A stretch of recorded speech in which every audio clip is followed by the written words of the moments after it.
आप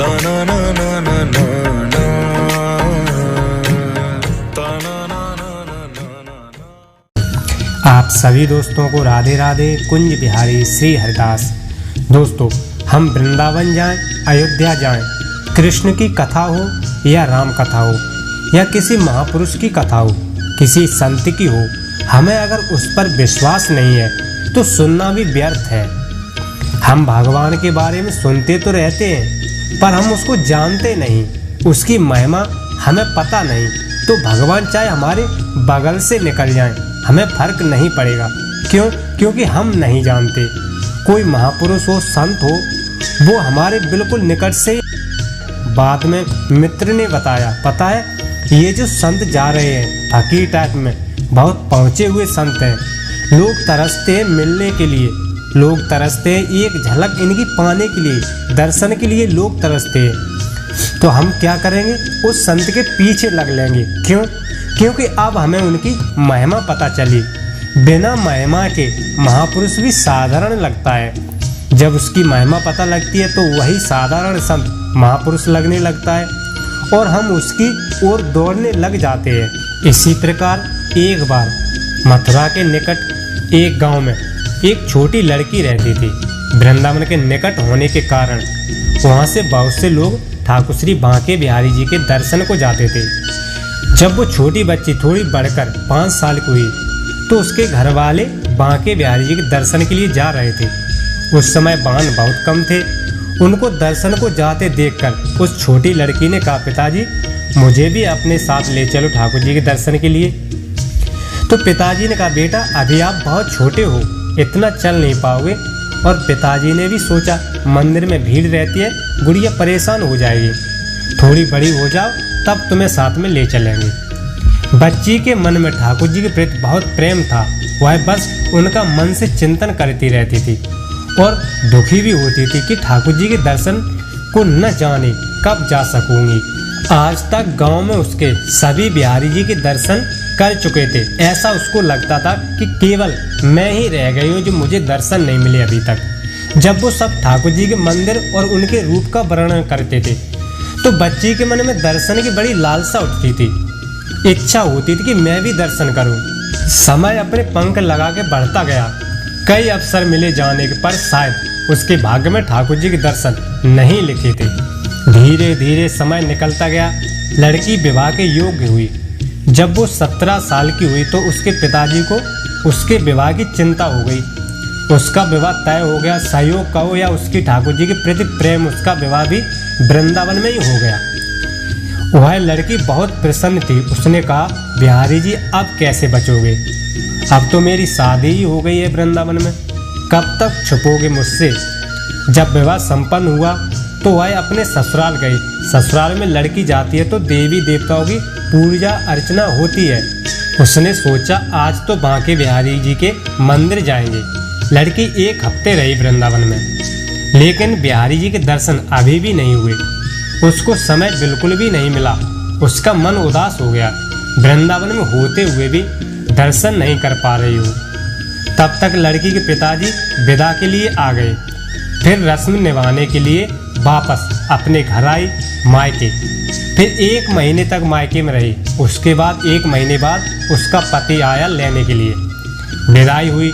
वो और उसके पति जब वापस अपने घर जा रहे थे तो बीच में यमुना नदी पर उसका पति बोला, तुम कुछ देर इधर बैठो, मैं यमुना जी में स्नान करके आता हूँ। शाम का समय है, संध्या वंदना करनी है। ऐसा उसने कहा और यमुना स्नान के लिए चला गया। तो लड़की अकेली बैठी थी। उसके चिंतन में अब ठाकुर जी चल रहे थे। वो बैठी बैठी सोच रही थी और सोचने लगी कि कब ठाकुर जी के दर्शन होंगे। उस लड़की ने लंबा घूंघट निकाल रखा है, क्योंकि गांव है। पहले प्रथा ऐसी थी, गांव में कोई जेठ ससुर या कोई उम्र से बड़ा हो उसका पर्दा किया जाता था। ससुराल है और वहीं बैठ गई। फिर वो मन ही मन विचार करने लगी कि देखो ठाकुर जी की कितनी कृपा है। उन्हें मैंने बचपन से भजा और दर्शन के लिए लालायत थी। उनकी कृपा से अब मेरा विवाह भी श्रीधाम वृंदावन में ही हो गया। पर मैं इतने सालों से ठाकुर जी को मानती हूँ, पर अब तक उनसे कोई भी रिश्ता नहीं जोड़ा। अगर मिलूंगी मैं उनसे तो क्या नाम लेके पुकारूं, क्या उनको बोलूंगी कि तुम मेरे कौन हो। अगर उन्होंने पूछ लिया तो मैं क्या जवाब दूंगी, मैं उनको किस रिश्ते से बुलाऊंगी। ठाकुर जी को तो लोग किशोर कहते हैं, मेरे हिसाब से लगभग 16 वर्ष के ही होंगे, क्योंकि किशोर अवस्था यही होती है। मेरे पति 20 वर्ष के, उनसे थोड़े छोटे होंगे, इसलिए वो मेरे शायद पति के छोटे भाई की तरह है, तो वो मेरे देवर हुए। लो, आज से ठाकुर जी मेरे देवर हैं। बैठी बैठी सोच रही थी, अब तो ठाकुर जी से नया संबंध जोड़ लिया। अब नया संबंध जोड़कर उसको बहुत प्रसन्नता हुई और मन ही मन ठाकुर जी से कहने लगी, ठाकुर जी आज से मैं आपकी भाभी और आप मेरे देवर हो गए। पर वो समय कब आएगा ठाकुर जी जब आप मुझे भाभी कहकर पुकारोगे। जब वो किशोरी ये सब सोच रही थी, तभी एक किशोर अवस्था का सांवला सा लड़का उधर आ गया और कहने भी लगा, भाभी। लड़की अचानक अपने भाव से बाहर आई और सोचने लगी कि वृंदावन में मैं तो नई हूँ, ये भाभी कहकर कौन बुला रहा है। वो नई थी इसलिए घूंघट उठाकर भी नहीं देखा कि गांव के किसी बड़े बूढ़े ने देख लिया तो बड़ी बदनामी होगी। जब वह बालक बार बार कहता पर वह उत्तर ही नहीं देती। बालक उसके और पास आया और कहा, भाभी नेक अपना चेहरा तो दिखाई दे। अब वह सोचने लगी, अरे ये बालक तो बहुत जिद कर रहा है, इसलिए उसने डर की वजह से कस के अपना घूंघट पकड़ बैठ गई कि कहीं घूंघट ही उठाकर न देख ले। ऐसा मैंने लड़का नहीं देखा, मैं इसको जानती नहीं हूँ, फिर भी बार बार भाभी भाभी कर रहा है। इसका क्या भरोसा, कहीं मेरा घूंघट ही उठा दे। फिर उस बालक ने कहा, भाभी आपने ये पर्दा क्यों कर रखा है, हम तो आपके देवर हैं। वो लड़की सोचने लगी, यह तो बहुत ही ढीठ है। वो लड़की दुल्हन बनी बैठी अकेली डरने लगी। अब पति तो यमुना स्नान करने गए हैं, यह छोरा तो बहुत बदतमीजी कर रहा है।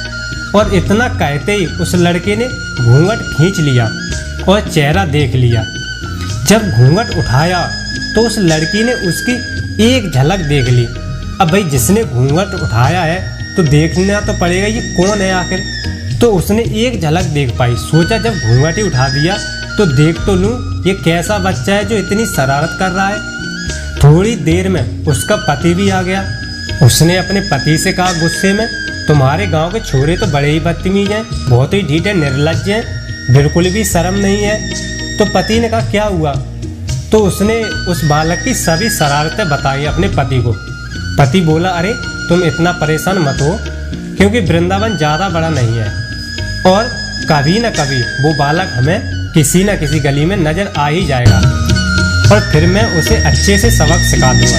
बस तुम्हें जब भी कभी वो दोबारा नजर आए तो मुझे जरूर बताना। और फिर दोनों घर की ओर चल दिए। कुछ दिन बीत चुके थे।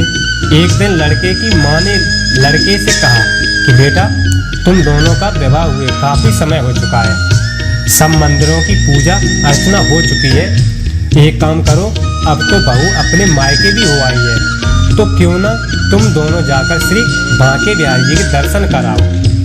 तब लड़के ने कहा ठीक है माँ, हम कल ही जाकर दर्शन कर लेंगे। इतना सुनते ही लड़की बहुत खुश हुई।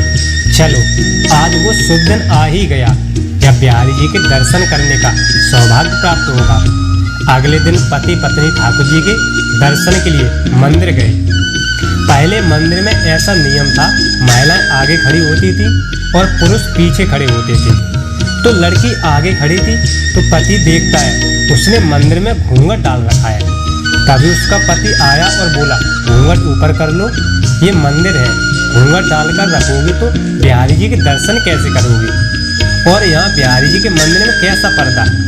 इतना कहकर पति फिर पीछे पुरुषों की लाइन में आ गया। बिहारी जी का पर्दा खुलने ही वाला था। दर्शन के लिए बिहारी जी का पर्दा हटा तो जब नई दुल्हन ने अपना घूंघट उठाया और बांके बिहारी जी की ओर देखा तो बांके बिहारी जी के स्थान पर वही बालक मुस्कुराता हुआ दिखा जो उसे यमुना तट पर भाभी बोल रहा था। उस बालक को बांके बिहारी जी के स्थान पर देखने के बाद वो अपने पति को जोर जोर से आवाज लगाकर बुलाने लगी। और जब पति आया और पूछा क्या हुआ तो उसने बताया कि उस दिन जो मुझे भाभी भाभी कहकर भागा था ना, यही वो लड़का है, यही वो छोरा है। पति ने तुरंत पूछा, कहाँ है, बताओ मुझे। तब पत्नी ने ठाकुर जी की तरफ इशारा करते हुए कहा कि ये वही बालक है जो हमारे सामने है। इतना सुनते ही मंदिर में हाहाकार मच गया, क्योंकि वो बालक कोई और नहीं बल्कि खुद ठाकुर श्री बांके बिहारी जी थे। वहाँ उपस्थित सभी गोस्वामी जन, पुजारी और बिहारी जी के दर्शन करने वाले जो भक्त थे कहने लगे, तुम बहुत ही धन्य हो। वास्तव में तुम्हारे हृदय में सच्चा भाव ठाकुर जी के प्रति है। हम इतने वर्षों से वृंदावन में हैं, पर आज तक हमें उनके दर्शन नहीं हुए, साक्षात्कार नहीं हुआ, और तेरा भाव इतना उच्च है कि ठाकुर जी ने तुझे दर्शन दिए। दोस्तों, ये घटना पुरानी है जो एकदम सत्य है। अब तक सबसे ज्यादा प्रचलित में से एक है ये कथा। आप सभी दोस्तों को धन्यवाद। श्री राधे।